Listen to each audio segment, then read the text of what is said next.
पंचगंगा नदी सध्या प्रदूषणाच्या विळख्यात सापडली आहे। याच्या निषेधार्थ शिरोळ तालुक्यातील नागरिक आक्रमक झालेत। इचलकरंजी शहरातील केमिकल युक्त सांडपाणी कोणतीही प्रक्रिया न करता थेट पंचगंगा नदीत सोडलं जात असल्याने परिस्थिती गंभीर बनत चालली आहे। आज या पार्श्वभूमीवर पंचगंगा बचाव कृती समितीच्या वतीने आंदोलन करण्यात आले।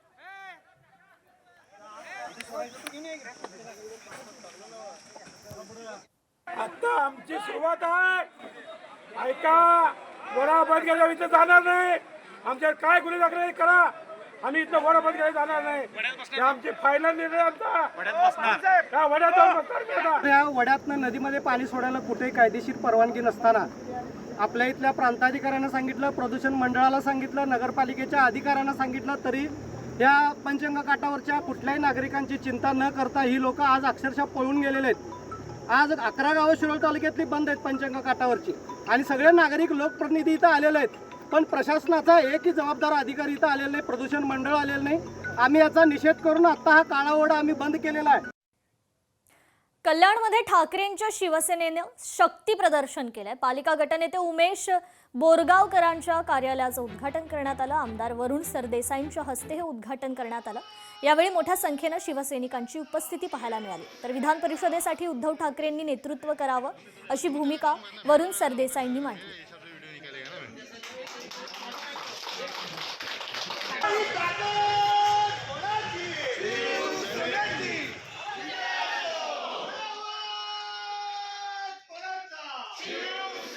कल्याण डोंबिवली महानगरपालिकेतील शिवसेना उद्धव बाळासाहेब ठाकरे पक्षाचे जे आमचे गटनेते आहेत उमेश बोरगावकर साहेब यांच्या दालनाचं उद्घाटन हे अतिशय आनंदाच्या वातावरणात झालेलं आहे।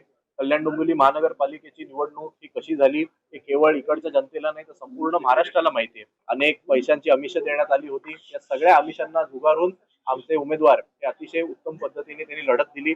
आमचे उमेदवार जेवढे विजयी झाले त्याही पेक्षा मोठा आकडा त्या उमेदवारांचा आहे त्यांचा अतिशय कमी फरकाने निसटता पराभव झालेला आहे। आणि त्यामुळे आता ही सगळी टीम घेऊन इथे यापुढे कल्याण डोंबिवली महानगरपालिकेमध्ये आमचं काम हे सुरू राहील। जालन्यात कृषी अधीक्षक कार्यालयावर शेतकरी धडकले। ढोल ताशे वाजवत कृषी कार्यालयात ठिय्या आंदोलन करण्यात आलं। पीक विमा मिळावा यासाठी शेतकरी आक्रमक झाल्याचं पाहायला मिळालं। पीक कापणी प्रयोग घरी बसून केल्याचा या शेतकऱ्यांचा आरोप आहे।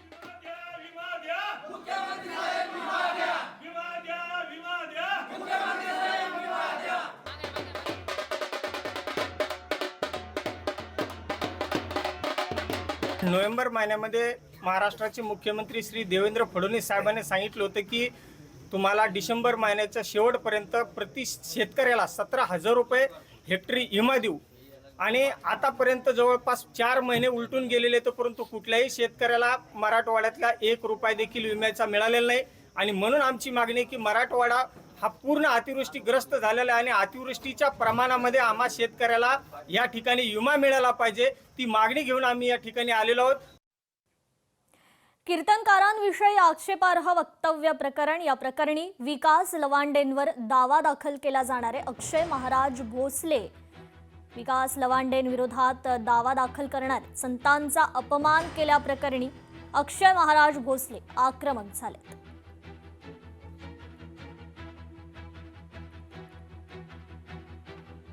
लवंडेंच्या आणि शरद पवार गटाच्या पक्षाच्या बौद्धिक दिवाळखोरीचं लक्षण आहे, त्यामुळे आम्ही त्यांच्यावरती अमृतक्षण दावा दाखल करतोय। आणि त्यांनी तात्काळ आमची माफी मागावी संतांची सगळ्या, आणि त्यांनी घुसखोरांची नावं सांगण्यापेक्षा त्यांना जे कीर्तनकर योग्य वाटतात, जे ते वारकरी संप्रदायावरती बोलतात, पण ते मला वाटतं लव जिहादवर बोलत नाही, ते हिंदू संप्रदायावर आघातावरती बोलत नाही, ते अनधिकृत बांधकामावरती बोलत नाही, ते कोणावरती बोलतात? तो वारकरी संप्रदाय संत आहे, संयमी आहे, त्यावरती ते बोलतात। का बरं? त्यांना असं वाटतंय की वारकरी काही करू शकत नाही। पण ज्या वारकरी संप्रदायाला समाजाला दिशा दिली अशा संप्रदायावरती असे अतोनात खालच्या पातळीचे आरोप करणं हे अत्यंत अशोभनीय आहे। त्यामुळे लवांडेंनी तात्काळची माफी मागावी, आणि त्याच्यावरती आम्ही ₹1 त्यांच्या कुवतीप्रमाणे एक आम्ही दावा दाखल करतोय। नागपूरच्या मानेवाडा परिसरात युवकांनी राडा केला। दारू पिण्यासाठी बसण्याच्या जागेवरून हा वाद झाला। राडा घातल्याचा प्रकार सीसीटीव्हीत चित्रित झालेला आहे। बारमध्ये या युवकांकडून तोडफोड करण्यात आली। आरोपी विरुद्ध पोलीस ठाण्यात गुन्हा दाखल करण्यात आलाय। ऋषभ सोनवणे आणि यश दहीकर सुमित वाघमारे हे बारमध्ये जाऊन दारू मागत होते।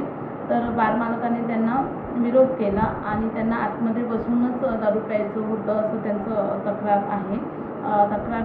तक्रारदारांनी तक्रार दिली की हे जे तिन्ही लोक आहे आम्हाला आतमध्येच दारू प्यायची आहे असं म्हणून वादविवाद घालत होते. आपण गुन्हा नोंद केलेला आहे. सध्या तपास चालू आहे. लोकशाही मराठी ऐका, पहा, जागरूक रहा.